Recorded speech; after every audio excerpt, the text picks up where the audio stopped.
আপনারা দেখেছেন খবরটি যে সরকারি চিকিৎসকদের বেতন মাননীয় মানবিক মুখ্যমন্ত্রী এক ধাক্কায় ১০,০০০ থেকে ২৫,০০০ এর মতো বৃদ্ধি করে দিলেন। সরকারি ডিপ্লোমা চিকিৎসকদের বেতন বৃদ্ধি করলেন, মানে সিনিয়র ডিগ্রি চিকিৎসকদের বেতন বৃদ্ধি করলেন, পিডিটি এসআরদের বেতন বৃদ্ধি করলেন। এছাড়াও রয়েছে যারা ইন্টার্ন ডাক্তার রয়েছে তাদের হাউস স্টাফ রয়েছে পিজিটি প্রত্যেকেরই বেতন তিনি কিন্তু এক ধাক্কায় বৃদ্ধি করে দিলেন। সত্যি এটা মানবিক উদ্যোগ। কিন্তু কোন পরিপ্রেক্ষিতে? শুধু সরকারি কর্মচারী, ওরাও তো সরকারি কর্মচারী। এছাড়াও ধরুন বিভিন্ন পিএসসি দপ্তরে সরকারি কর্মচারী রয়েছে। এছাড়াও স্কুল শিক্ষা দপ্তরে কর্মচারী রয়েছে। তাদের বেতন বৃদ্ধি করলেন না। আজ দীর্ঘ ৩ বছর ধরে এর জন্য সরকারি কর্মচারীরা আন্দোলন করছেন, তাদের আপনি বেতন বাড়ালেন না। যারা রাস্তায় দাঁড়িয়ে ডিউটি করে সিভিক পুলিশ, আইসিডিএস কর্মচারী, আশা কর্মচারী, ভিআরপি তাদের বেতন বৃদ্ধি করলেন না। হঠাৎ করে একটা শ্রেণীর বেতন আপনি এক ধাক্কায় বৃদ্ধি করে দিলেন।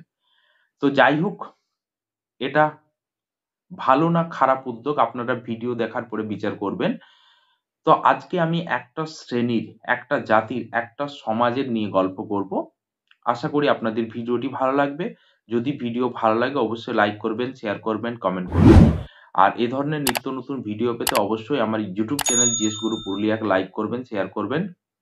তো দেখুন, এখানে শুধুমাত্র একটা সরকারি শ্রেণীর বেতন আপনি হু করে বেতন বৃদ্ধি করে দিলেন। তো কোন পরিপ্রেক্ষিতে বৃদ্ধি করলেন? আপনারা জানেন যে কিছুদিন আগে আরজি কর কাণ্ড নিয়ে সারা বিশ্ব জুড়ে তোলপাড় হয়েছিল। সেই আন্দোলনকে কি ধামাচাপা দিতে? তো যাই হোক, জানি না, আশা করি বুঝে গেছেন। তো আজকে আমরা যার নিয়ে আলোচনা করব, যে সমাজ নিয়ে আলোচনা করব, সেই সমাজ হচ্ছে পার্শ্ব শিক্ষক সমাজ। অর্থাৎ আমরা প্রত্যেকেই জানি প্যারা টিচার।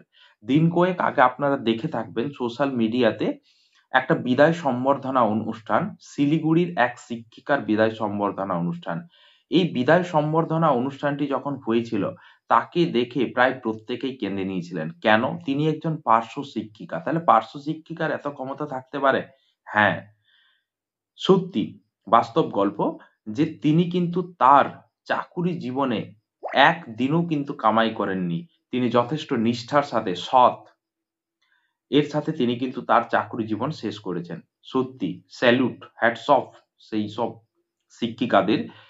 তো দেখুন, এই প্যারা টিচার, তো ২০০৪ সালে প্রথম আমরা কিন্তু এই প্যারা টিচার শব্দটার সাথে পরিচিত হই, যেটাকে আমরা পার্শ্ব শিক্ষক বা প্যারা টিচার বলে থাকি। যাদের কাজ কিন্তু মানে আমাদের যে অ্যাসিস্ট্যান্ট টিচার রয়েছে তাদের মতোই। এই প্যারা টিচার নিয়োগের দায়িত্ব দেওয়া হয়েছিল বিদ্যালয় পরিচালন সমিতি। তখন কিন্তু ম্যানেজিং কমিটি বলে স্কুলের প্রতিটি স্কুলে ছিল। তো তাদের উপরেই পুরোটা কিন্তু দায়িত্ব চাপানো হয়েছিল। এক্কেবারে শুরুতে মাধ্যমিক এবং উচ্চ মাধ্যমিক বিদ্যালয়ের পার্শ্ব শিক্ষকের পারিশ্রমিক ছিল কিন্তু প্রথমে ৳২,০০০ এবং প্রাইমারির ক্ষেত্রে ছিল ৳১,০০০। এরপরে ধাপে ধাপে তাদের বেতন বৃদ্ধি পেয়েছে। ২০১১ সালের পর থেকে কিন্তু পার্শ্ব শিক্ষকদের মাসিক বেতন হয়ে দাঁড়ায় ৳৭,০০০ এবং প্রাইমারির ক্ষেত্রে ৳৫,০০০। বর্তমানে তারা কিন্তু যে সুবিধাটা পাচ্ছে সেটা হচ্ছে প্রতি ৩ বছরে ৫% করে ইনক্রিমেন্ট এবং অবসরকালীন ৳১,০০,০০০। ওকে? তো এইভাবে চলতে থাকে। আজকের দিনে দেখুন পার্শ্ব শিক্ষকদের মাসিক মানে যে পারিশ্রমিকের মানে পরিমাণ, যদি আমি হাই স্কুলের ক্ষেত্রে ধরি তাহলে সেটা হচ্ছে ৳১৩,০০০ এবং তার সাথে রয়েছে ৩% করে ইনক্রিমেন্ট এবং এককালীন ৳৫,০০,০০০, যেটাকে আমরা গ্র্যাচুইটি হিসাবে ধরে থাকি।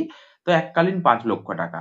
আর ২০১০ সালের পর আপনারা মনে রাখবেন যে ২০১০ সাল যখন বাম জমানা শেষ হয়ে যায়, তারপর থেকে কিন্তু আর কোথাও পার্শ্ব শিক্ষক নিয়োগ হয়নি।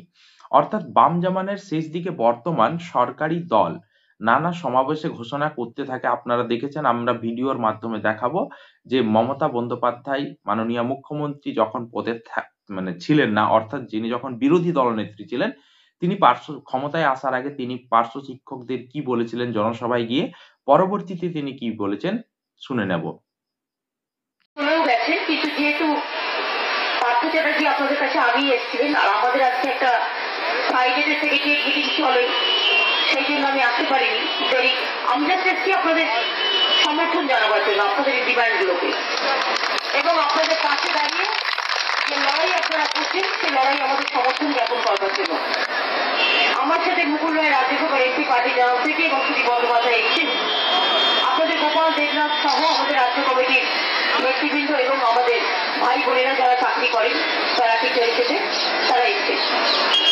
দীর্ঘদিন ধরে আপনারা আন্দোলনও করেছেন এবং আমি জানি কখনো নদিয়ায়, কখনো সল্টলেকে, কখনো ধর্মতলার বুকে এই আন্দোলন করতে গিয়ে আপনাদের সাথে পুলিশের বচসা হয়েছে এবং সেখানে লাঠিচার্জ এমনকি গুলি পর্যন্ত চালানো হয়েছে। কয়েকটা ঘটনা আমি জানি। এই প্যারা টিচার সিপিএম করে কি, নির্বাচন যখন হয় আর নির্বাচন যখন আসে বিভিন্ন কায়দায় বিভিন্ন লোককে অ্যাপয়েন্টমেন্ট দেয়, কিছু লোককে দিয়ে যখন দেয় তখন তাদের ভবিষ্যৎটা কি তারা জানে না, তার মাইনে মাত্র 2000 টাকা। আর সেকেন্ডারিতে যারা আছেন তাদের 3500 টাকা। অথচ আমি দেখছিলাম যে পশ্চিমবঙ্গে প্রায় 60,000-এর মতো এই প্যারা টিচার আছেন। 5 বছরের বেশি তারা কাজও করেছেন, কিন্তু বেতন বৈষম্য হবে কেন? দিল্লিতে যদি একজন 9,500 টাকা পায় একই কাজ করে, তাহলে আপনি এখানে 3,500 পাবেন কেন? 9,500 দিল্লিতে আর এখানে 3,500, মানে কত কম? 6,000 টাকা কম। কমরেডকে জিজ্ঞেস করুন, কমরেড, কেউ খাবে আর কেউ খাবে না, তা হবে না, তা হবে না। কমরেড কথা বলেন, দিল্লিতে মাইনে পাবে কে লোক একই কাজ করে একই জায়গায় 9,500, এখানে তারা মাইনে পাবে 3,500। কেন? এটা কি এখন আপনাদের গলত ধর্ম? আপনারা শুনলেন কিভাবে পাল্টি মেরে দিয়েছে। তো বাম জামানের শেষ দিকে বর্তমান সরকারি দল নানা জনসভায় ঘোষণা করতে থাকে যে তারা যখন সরকার গঠন করবে প্যারা টিচারদের পারিশ্রমিক সম্মানজনক জায়গায় নিয়ে আসবে। শুধু তাই নয়, এটাও তারা বলতে দেখা যায় যে পার্শ্ব শিক্ষক সহ মানে এই যে প্যারা টিচার এটাকে কিন্তু সহশিক্ষক স্তরে উন্নীত করা হবে, অর্থাৎ তাদেরকে অ্যাসিস্ট্যান্ট টিচারের মর্যাদা দেওয়া হবে। কিন্তু আজকেও অর্থাৎ তাদের ক্ষমতার প্রায় 3টা টার্ম শেষ হতে চললো, এখনো কিন্তু সেই মর্যাদা তারা পায়নি। স্বাভাবিকভাবেই পার্শ্ব শিক্ষকদের মনে তখন কিন্তু যখন তাদেরকে বলা হয়েছিল যে তাদেরকে একটা অ্যাসিস্ট্যান্ট টিচারের মর্যাদা দেওয়া হবে, একটা উৎসাহের সঞ্চার হয়েছিল, কিন্তু বাস্তবে সেই রকম কিছুই কিন্তু ঘটতে দেখা গেল না। ওকে, তো আজকের দিনে যদি একজন স্ত্রী সন্তান সহ একজন শিক্ষকের গল্প বলা হয়, তারা 12,000 টাকায় কিভাবে বেঁচে থাকবে আপনারা বলুন। তাহলে সবচেয়ে খারাপ অবস্থা কিন্তু সেই সব টিচারদের যারা কিন্তু পুরুষ প্যারা টিচার। বেসিক্যালি মহিলা প্যারা টিচার তাদের সবারই মানে হাজবেন্ড কোনো না কোনো পেশার সাথে যুক্ত, কিন্তু অনেক পুরুষ প্যারা টিচার রয়েছে যাদের কিন্তু স্ত্রী কোনো পেশার সাথে যুক্ত নয়। তাহলে তাদের ক্ষেত্রে তো একটা বিশাল বড় বঞ্চনা। তো বেতন বৃদ্ধিটা ডাক্তারদের করা উচিত ছিল, না প্যারা টিচার, সিভিক পুলিশ, আশা কর্মী বা আইসিডিএস কর্মী, ভিআরপি কর্মী এদের বাড়ানো উচিত ছিল, যারা একেবারে গ্রাউন্ড লেভেলে পরিশ্রমের সাথে কাজ করে। তো দেখুন এখানে বঞ্চনা কিন্তু এখানেই শেষ হচ্ছে না। বঞ্চনা হচ্ছে কি যে বর্তমানে সরকারি মহিলা শিক্ষক যারা অ্যাসিস্ট্যান্ট টিচার রয়েছে, যারা এসএসসির মাধ্যমে নিয়োগ হচ্ছে, তাদের কিন্তু সিসিএল এর ব্যবস্থা রয়েছে। কিন্তু একজন বিবাহিতা শিক্ষিকা তার সন্তান দেখভালের জন্য সমস্ত রকম বেতনে তিনি কিন্তু 2 বছর ছুটি পাবেন। কিন্তু মহিলা প্যারা টিচাররা সেই সুযোগ সুবিধা পান না। প্যারা টিচারদের বছরে মেডিকেল যে লিভ এমএল মাত্র 10টা, সেখানে শিক্ষকদের বছরে মেডিকেল লিভের সংখ্যা কিন্তু 15টা। এছাড়াও কিন্তু অন্যান্য মানে ছুটি ছাটা তো রয়েইছে। তো দেখুন বিদ্যালয় পঠন পাঠনের ক্ষেত্রে যদি আমরা বলি, তাহলে তাদের কিন্তু কাজ কম নেই। তারা কিন্তু যথেষ্টই সহশিক্ষকের মতো কাজ করে, যদিও তাদের শনিবার ফিল্ড ওয়ার্ক বা ছুটি হিসাবে গণ্য করা হয়।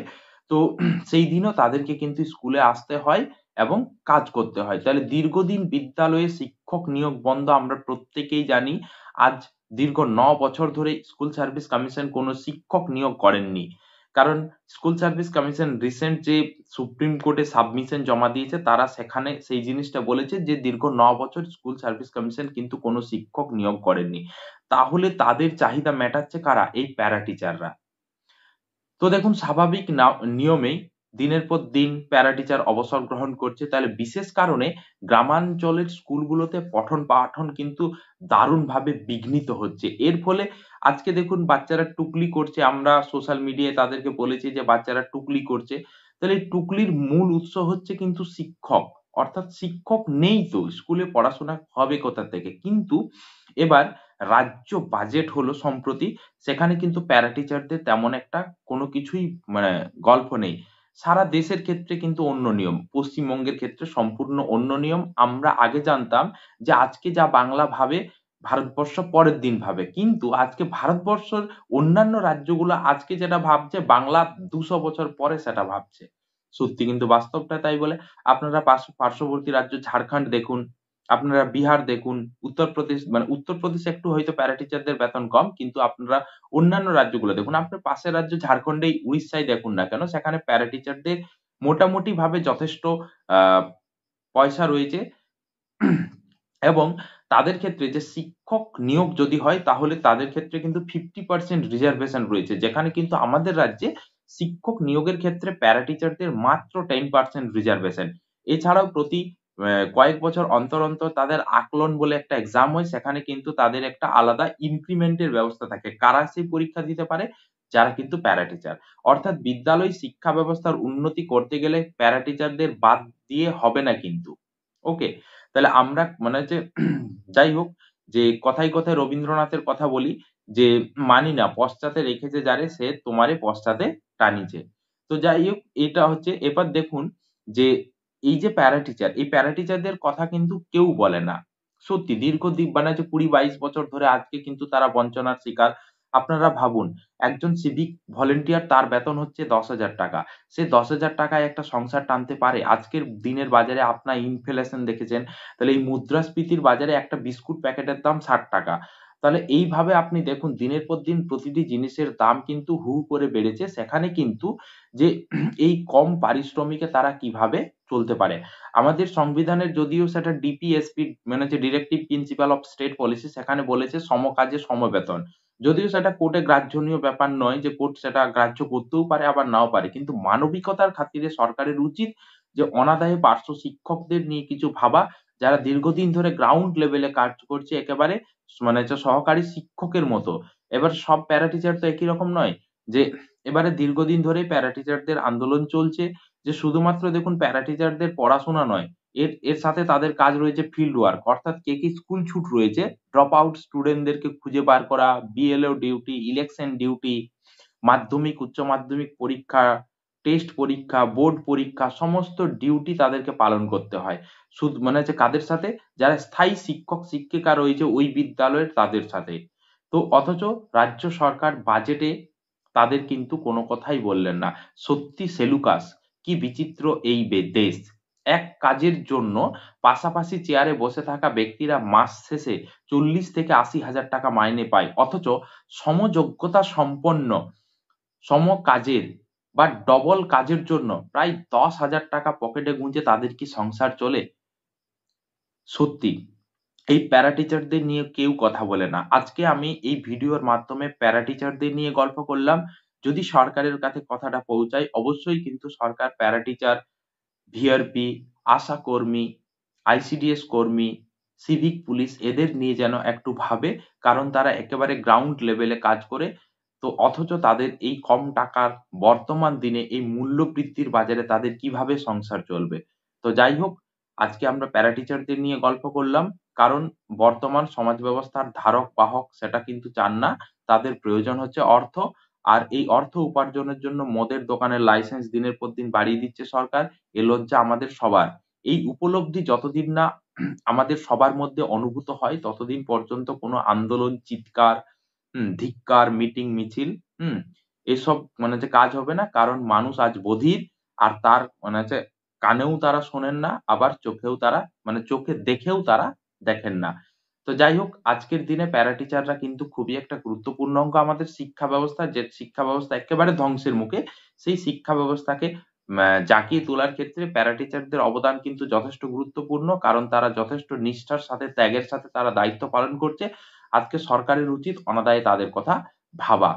তো যাই হোক, আজকের দিনে প্যারা টিচারকে পুরো ভিডিওটা ডেডিকেট করলাম। যদি ভিডিওটি ভালো লাগে অবশ্যই লাইক করবেন, শেয়ার করবেন, কমেন্ট করবেন। আর এই ধরনের নিত্য নতুন আপডেট এবং ভিডিও পেতে অবশ্যই জিএস গুরু পুরুলিয়া ইউটিউব চ্যানেলকে সাবস্ক্রাইব করে নেবেন। Thank you.